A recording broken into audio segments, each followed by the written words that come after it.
Now, before we get into the actual process of making the edit, I want to give you the basic idea of what it's going to be. So, first things first, the song that I'll be choosing is Paparazzi Dubstep, which is like trending right now.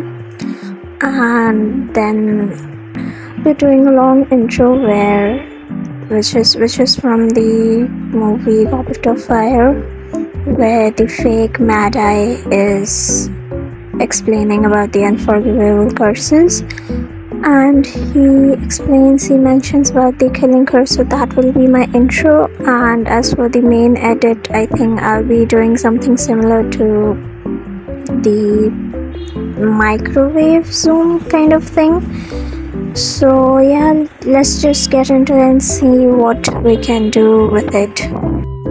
Usually my first step is to create a new project with a random picture and then import my audio, to which I will mark the beats. Now I do it this way because when I import my scene pack, it's very high quality and the playback lags, so it makes the marking of the beats very off placed, and as a perfectionist I don't really like that, and most of the time I don't actually have an idea for the intro that I want to do. So the image, the picture really works as a nice placeholder for that. Now you can see that I'm done with marking the beats, so I will drag it to the kind of the start of the intro, and then I will import my scene pack, and then I'm trying to adjust the sound so that the dialogues and the sound, the music, both are audible properly. So while I'm doing this, I would like to tell you that the total time that I required for this edit to be made into a proper product is something around 2 hours, more or less. That too, if we exclude the text, you will understand why I'm excluding the text. It's 1 hour 30 minutes something. Anyways, now splitting the clip to just do the alternate zoom in zoom out kind of thing before the actual edit starts, and then I'll be turning down the saturation to -50 so it looks something like this, and then just play around with the adjust a bit. This is the part where I'm trying to make the intro, but I would just suggest you to skip this whole thing. I'll be putting timestamps in the video anyway, but the reason I'm telling you to skip this is because at the end I'll be deleting everything and I'll be trying a different approach for the intro. So this intro is useless kind of, and you can say that I could have just deleted this part from the whole video kind of, but I just realized that I wanted to keep it kind of unedited. I wanted to show you that as editor, we have so many ideas and so many considerations, and we try to remake stuff and things don't really match our vision. So yeah, I think I'll just speed up this whole thing. When I was trying to compile all of the videos and all these screen recordings, thought that I would explain the intro part, but I think it's more of a time consuming thing, which doesn't really matter, because at the end of the video it's not even there. This intro is not even there. And as you can see, CapCut was being a real nuisance. So then I just switched to finding the clips for the finding the clips that I wanted to make an edit out of. There are 8 slots, and I gathered around 4 or 5 from Goblet of Fire. So I could have just stuck to that as well, but then I thought that maybe I could do personal best friend as well. So anyway, so I'm back at improving this the intro that I'm trying to do here, because man, I had a vision, but then it didn't really execute really well. So then I just switched up, and the switch up is like crazy because it's nothing. It's nothing. When that comes, I'll explain it to you anyway. So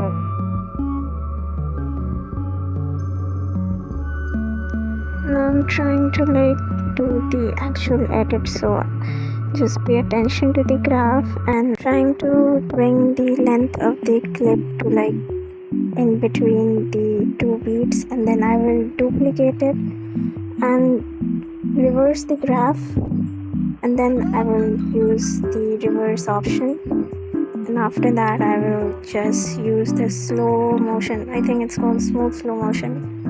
And now I'm doing the same thing all over again, and this time it's slow so you could just see what I'm trying to do. And then I will be speeding up the process because I'm doing it for 8 clips. So yeah, it's like very time consuming. So yeah, right. Now I'm done with it. Now I'm doing the playback to see how it looks like. This is the exact moment where I decide I don't want this intro, and then I just proceed to delete and undo all of the stuff that I did, and then split the clip according to every individual, and then try to center their face. I'm trying to center Mad Eye's face, and then I'll be trying to center even Hermione's face afterwards. Now I'm doing a panning where he says that only one to have known to have survived, or something like that, so that yeah, we know that it's all part of the creative process.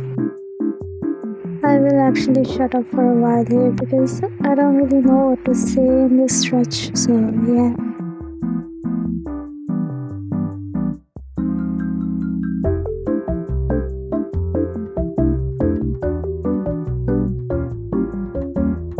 I am back, and as you can see, I'm trying to do something with a shade kind of thingy here, when the paparazzi part comes on, so it will shake, then it will zoom in, the black and white thing, and then yeah, the main edit starts. I'm trying to put keyframes at the beginning and at the end of each clip, so we can do an alternate zoom out, zoom in. So I'm doing it alternately, so it kind of looks like the microwave edit. Well, zoom out is done. Now I'm trying to do the zoom in thing, so I will kind of match the scale and the x-axis y-axis position, so it doesn't look like the edit is lagging sort of. And I'm doing this, by the way, only for the zoom in things, and the last keyframe of the first clip and the first keyframe of the last clip. And I also do the graphs for it, ease out, ease in graph. I like to do it custom way, but if you like, you can just use presets which are already there.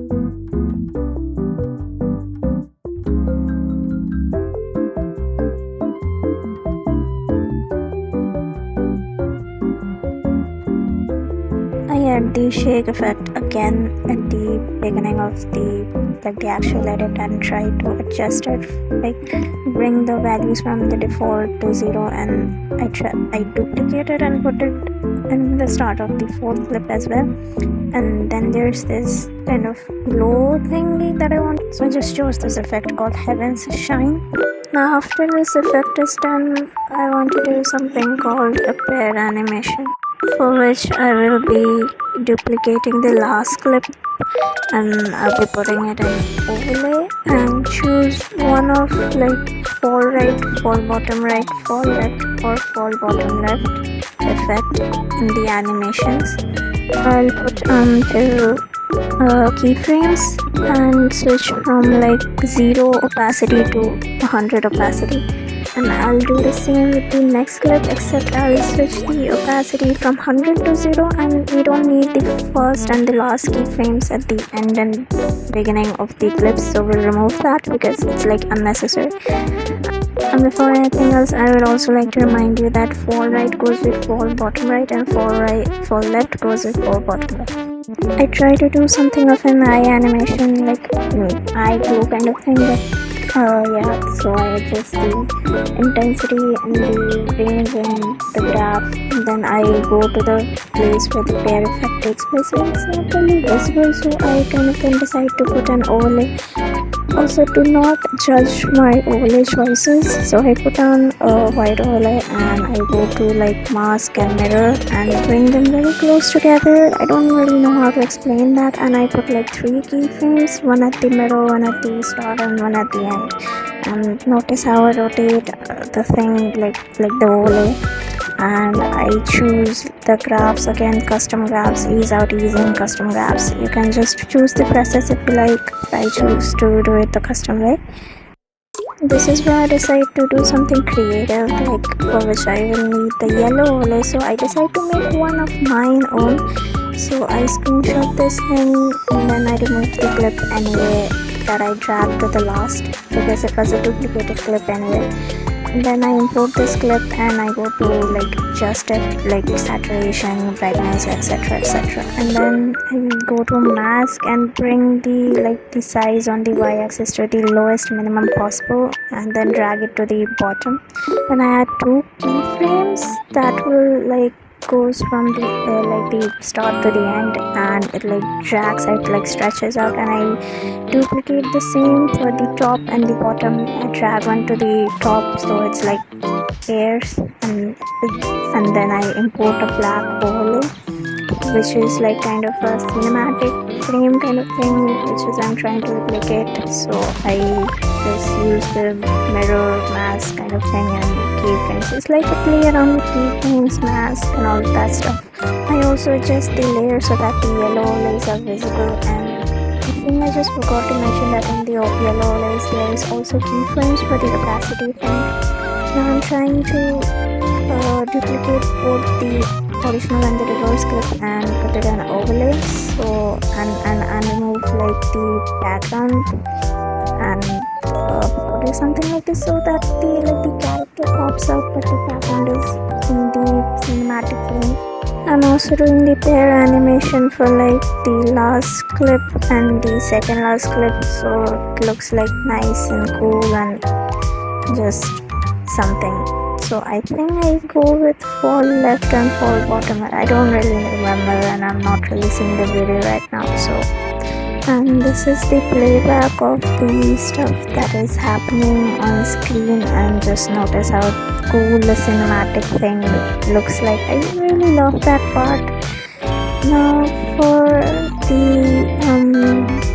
the start of the edit, I decide to do something extravagant, so it just stands out like, okay, this is like, here is the main edit starting or something like that. So nothing works out from the effect, so I just import this lens flare overlay, and I'm trying to like play around with it so that it looks like natural, and then it does. And then I come to the intro and like playing it back to see if things are like okay, or do I need to do some improvement.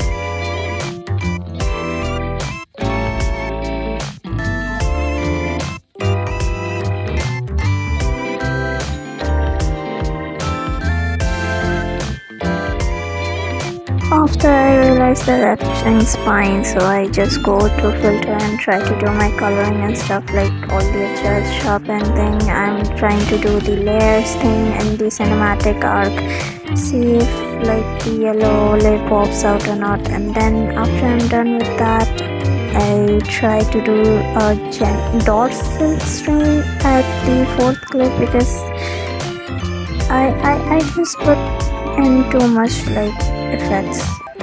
Now I try to like improve the quality of the edit by putting in some extra sharp kind of adjust there, and then I will do a flash in flash out kind of thing using brightness keyframes in the edges. I put keyframes at the in between 2 clips, and where the brightness is the highest, and then I put in 2 keyframes in between those 2 keyframes that were already existing. I don't really know how to explain it. Just watch the video and like try to understand it on your own, because the way I speak, my explanation is like crazy bad, crazy. It could be worse, but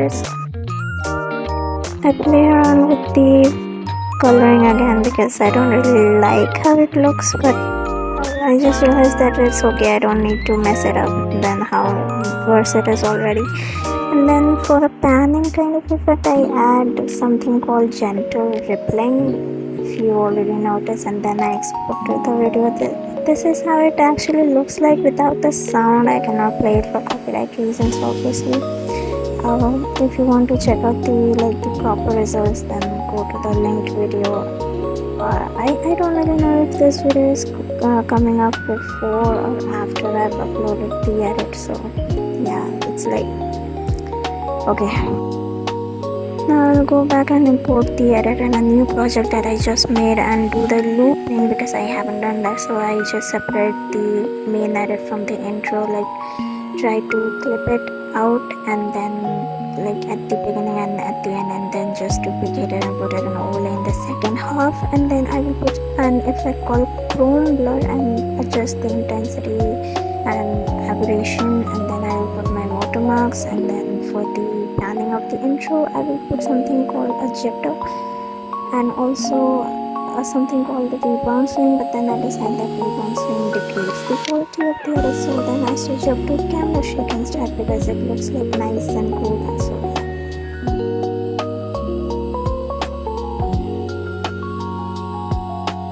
also my export settings, if you didn't already know, are like 60 fps, 20 bitrate, and optical flow is turned on. This was part 1 of the video. Stay tuned for part 2, where I will do the text in a different app called Funimate. And yeah, thank you for watching.